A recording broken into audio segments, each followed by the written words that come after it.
ஆமென். அல்லேலூயா. உங்கள் யாவருக்கும் என்னுடைய அன்பின் வாழ்த்துக்கள். நீங்கள் யாவரும் சுகத்தோடும் ஆரோக்கியத்தோடு இருக்க வேண்டும் என உங்களை வாழ்த்துகிறேன்.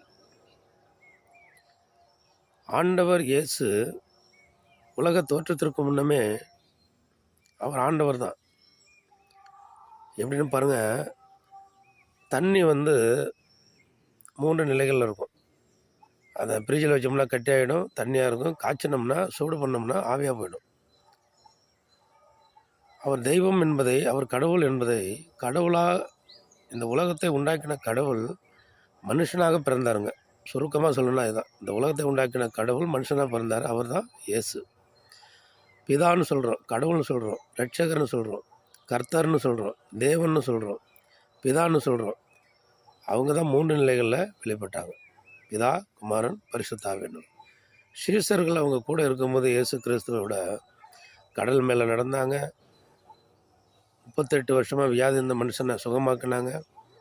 குருடர், செவிடர் சுகமாக்குனாங்க. 4 நாள் ஆயிடுச்சு. நாரி போய் கல்லறையில் வச்சுட்டாங்க லாசருவை. போய் ஜெபம் பண்ணி வெளியில் அவன் சொன்ன அவர் எழுந்துச்சி வெளில வர்றாரு.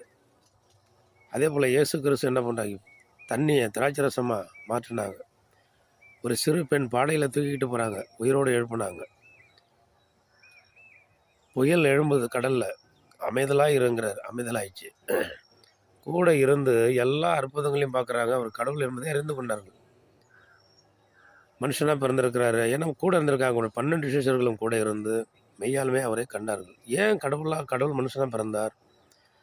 அவர் ஆதாம் ஏவாளை உண்டாக்கினார். அவர்கள் ஆதியிலே பாவம் செய்தார்கள். அந்த பாவத்தை மீட்டெடுப்பதற்காக அவருடைய பரிசுத்த இரத்தத்தை சிந்தி மறுபடியும் என்ன பண்ணுவோம், ஜனங்களை பரிசுத்தமாக்க வேண்டும். அதற்காக பரிசுத்த இரத்தத்தை சிந்தும்படியாக கிறிஸ்து வந்தார்.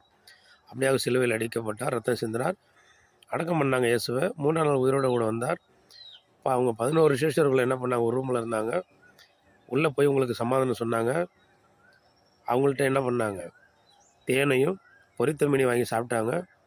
நீங்கள் புறப்பட்டு போய் எல்லாருக்கிட்டையும் என்ன பண்ணுங்கள், நானே மெய்யான தேவன்னு சொல்லுங்கள். ஏற்றுக்கொள்ளவங்க ஏற்றுக்கொள்ளட்டும், ஏற்றுக்கொள்ளாதவங்களை விட்டுடுங்க. நியாய தீர்ப்புன்னு ஒன்று உண்டு சொன்னாங்க. 40 நாள் அந்த பூமியில் இருந்தாங்க. அவங்க விண்ணுலகம் போகும்போது எல்லாரும் அண்ணந்து பார்த்தாங்க. நான் எப்படி போகிறேனோ மறுபடியும் அப்படியாக வருவேன்னு சொன்னாங்க. அவர் மெய்யாலும் ஆண்டவருங்க. அவங்களை நம்புகிறவர்கள் ஒரு நாள் வெட்கப்பட்டு போவதில்லை.